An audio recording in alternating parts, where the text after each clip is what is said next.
They called me stupid, said I was weak. They couldn't understand why I forgave the one who betrayed me, but if they knew the truth behind it, maybe they'd be the ones left speechless. You're wondering what made me make that decision? Stick with this story, because sometimes forgiveness isn't about accepting what happened, it's the only way to save yourself. I'm a freelance photographer, living and working in Portland. My job keeps me on the move, but most of the time, I'm alone, in a small studio with soft lighting, white walls, and photos hanging crooked, waiting to be straightened. I shoot portraits, not the polished, glamorized kind, but raw, real faces.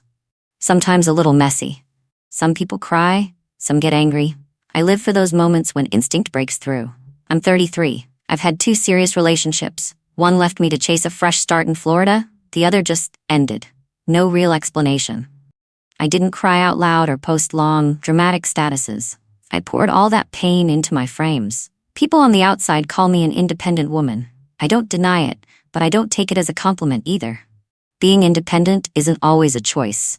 Sometimes it's just the shell you build when there's no other way to survive. I met Evan at a street art exhibit. He was painting directly on a model's back, a temporary tattoo done in black ink. The model sat still, but her eyes were full of emotion. Evan was completely locked in. His hand moved fast and sure, like every line was already mapped out in his mind. When I snapped a photo of him leaning in, the light from the window hit his ink-covered wrist just right. I knew I wasn't just capturing a moment. I was starting something. He was 4 years younger than me, 29, a well-known tattoo artist in the underground scene. His style was freestyle, no sketches, no edits. He said, "Every line of ink is a decision, just like loving someone without a backup plan." I laughed. Back then, I thought that line was cool as hell. We started with a few conversations about art, about emotions, about things no one ever taught us how to name. He told stories from his life like they were Netflix episodes, full of drama, pain, and fresh starts. I listened more than I spoke, and somehow, within just a few weeks, I let him sleep over at my studio, a place where no one had ever even touched my bed before. The relationship started like fire, intense, reckless, and anything but safe.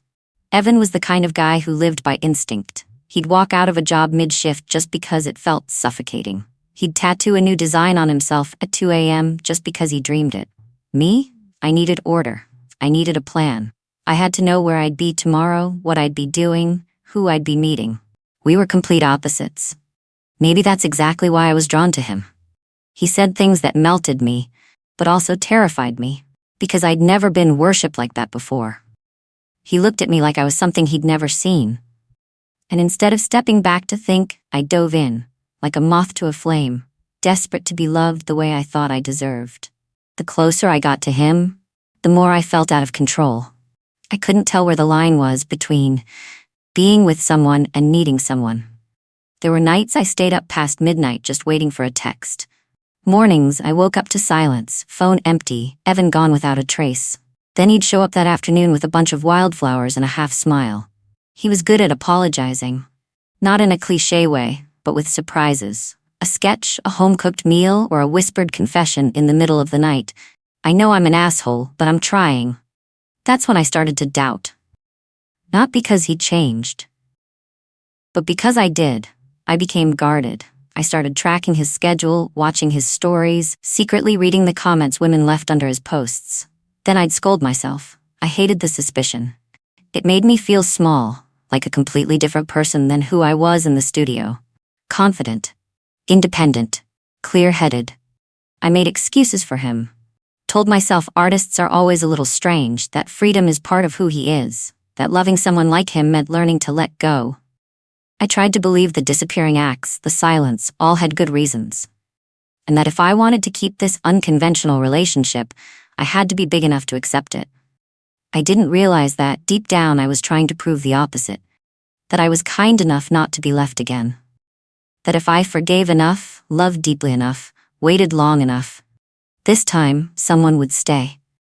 Do you ever think that sometimes we forgive, not because they deserve it, but because we're trying to prove that we deserve to be loved? I don't remember what day of the week it was. Just that it was drizzling outside, and I was color-correcting a dimly lit photo when my phone rang. An unknown number. I almost didn't pick up, but answered anyway, thinking it might be a new client. A woman's voice came through, low, direct, no polite small talk. She asked straight out, no hesitation, "Are you living with Evan?" I froze. Before I could respond, she added, "I'm a close friend of his. Just wanted to make sure." Then the call ended. No apology. No goodbye. Just one name left behind, Margot. I repeated that name in my head a few times. Margot didn't ring a bell, but somehow felt familiar. I opened Evan's Instagram, started scrolling old client photos, fresh ink shots from recent exhibits, and then I saw her. Margot. A middle-aged woman, blonde, tall, with a classic elegant style. Not the type who usually hangs around tattoo studios, but she was there, in several posts, tagged by Evan, commenting under his photos with heart emojis, fire symbols, or lines like, "Another masterpiece." I started putting the pieces together. Margot had actually been to Evan's studio a few times when I was there too. He told me she was a long-time client, super loyal, and I didn't question it at the time. I mean, who gets jealous of someone nearly 10 years older than their boyfriend, right? But now, I was questioning everything. I brought it up that same night, right after he stepped out of the shower, hair still wet, wearing an old band tee. I said, "Who's Margot?" He paused for half a second, just enough for me to notice, then played it cool. "Regular client. Why?" I followed up. "Then why did she call me, say she's your close friend, and ask if I'm living with you?" That's when his eyes started to drift. He scratched his head, gave a nervous laugh, and said, "She's kinda crazy. Probably drunk dialed you or something." But his hand was shaking. I didn't imagine it. It was really shaking. I didn't need any more lies. The next night, I opened my laptop and dug through random photos I'd taken in the studio. Not client shots, just casual ones I snapped for fun. In a series of Evan tattooing, I found one frame, tiny, tucked in the corner. Margot was standing behind him, her hand resting on his shoulder. Then I scrolled further back. Older photos. Dinner pictures. Candid shots through glass.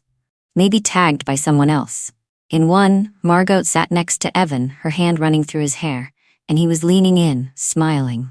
That look in his eyes, it wasn't the look you give a client. The wave of humiliation hit me, not because I'd been cheated on, but because I had loved so blindly. I erased every red flag with my own hands. I was too proud to believe I could be betrayed. I sent him the photos. Just one line. "So this is your regular client?" He stayed silent for a long time.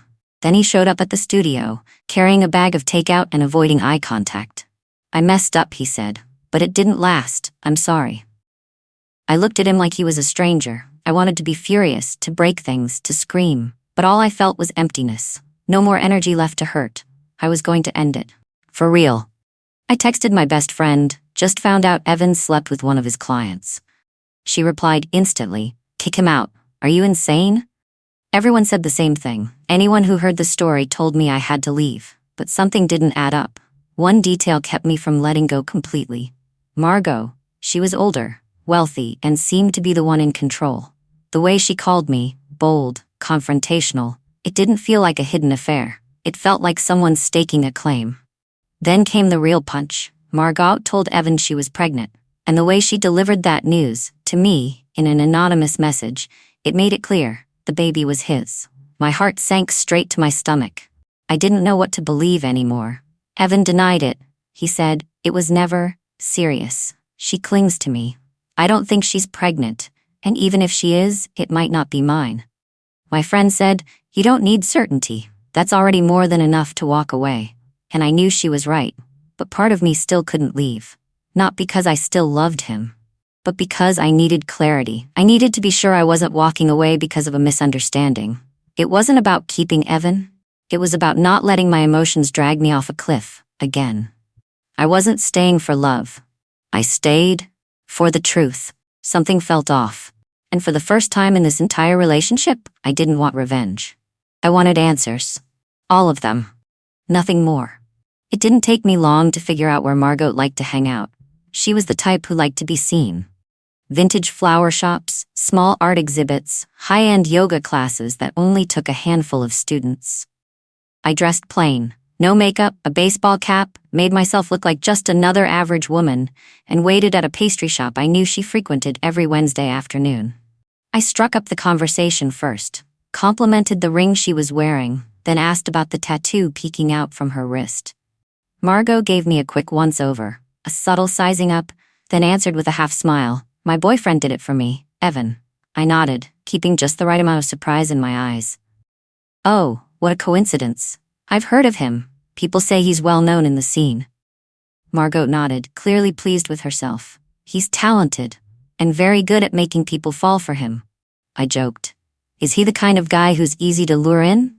She laughed, then said casually, No need to lure, just act like you need comforting. Evan will take care of the rest. He hates making people sad. Someone like that, easier to control than you'd think. I wasn't sure if Margot even realized the poison laced in her own words. But when I walked out of that cafe, I was certain of one thing. She was trying to force Evan into taking responsibility for the pregnancy, even though she wasn't completely sure the baby was his. And Evan, with all his soft, messy sensitivity, was definitely being backed into a corner. I called Nora, my best friend since college, now an OBGYN at a private clinic. I asked, Margot used your clinic before, right? Nora confirmed. I didn't ask her to break any rules. I just said if she came in during week X and her ovulation was estimated around week Y, when would someone have to be with her for the pregnancy to be possible? Her answer made me stop cold. I pulled up Evan's schedule from that exact time. I was the one who designed it for him, helping him stay organized. During the entire window when Margot could have conceived, Evan was in Chicago, attending a 3-day workshop. There were check-in photos, live streams, selfies with clients. There wasn't a single gap where he could have made it back to town, seen Margot, and returned unnoticed. That twist didn't hit like I expected. It didn't shock me. Instead, it silenced me, a heavy, stone-like stillness. Not because I felt relief, but because too many emotions crashed in at once. Anger, sadness, helplessness, disappointment. In Evan, in Margot, in myself. That night, I waited for Evan in the studio. The low yellow light cast long shadows over the unfinished canvases he'd left behind. When he walked in and saw me, he froze, eyes cautious, bracing for impact, like he was waiting for a storm. But all I said was, Is there anything you want to tell me? He nodded, sat down in the chair across from me, paused for a few seconds, then finally spoke. I slept with her, a few times. It wasn't serious. Back then, I felt like I didn't deserve you. You were too good, too stable, and I felt like I was just some burden dragging you down. I listened. I didn't interrupt. He went on. Margot knew I wasn't in a good place. She used that. She hinted, praised me, lifted me up, made me feel strong again, and then suddenly she said she was pregnant. I didn't ask questions, didn't confirm, didn't dare to doubt. I nodded slightly. I know. I checked. Based on the timing, you couldn't be the father. He looked at me, eyes red. I'm sorry, not just for that, but for making you find all the truth by yourself. I didn't cry. I had no tears left. Every feeling inside me had compressed into one heavy, solid mass that just sat there, silent under my ribs.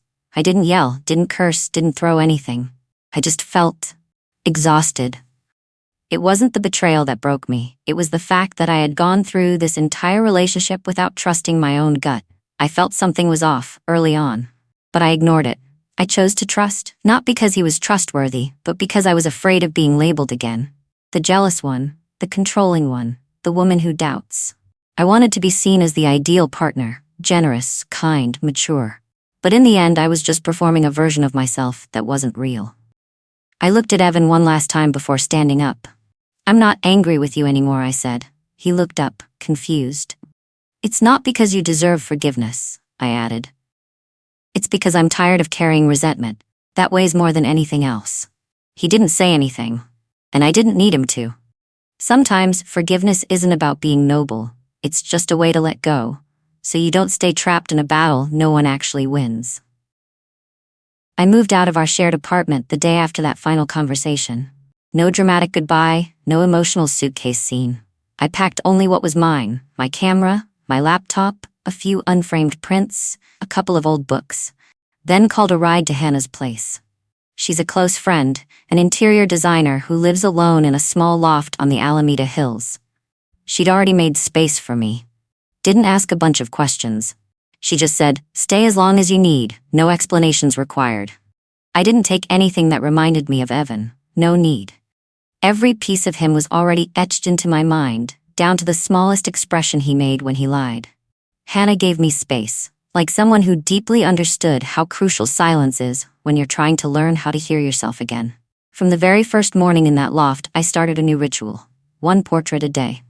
Natural. No makeup, no lighting fixes, no staging. Just me, in that exact moment, with whatever showed up on my face, swollen eyes, dark circles, a forced smile, an empty stare.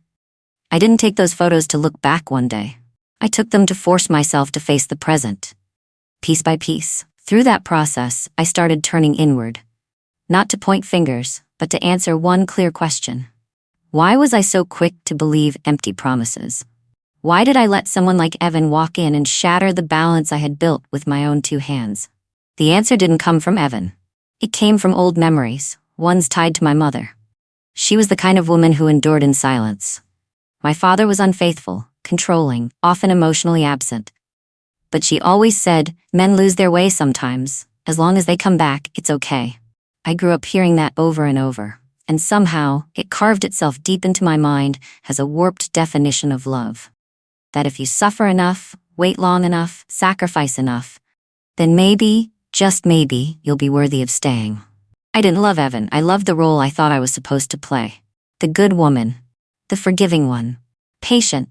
Knowing when to step back. I worked so hard to become the perfect version of myself, just to earn a place in someone's heart, instead of asking whether that person was even worth staying for.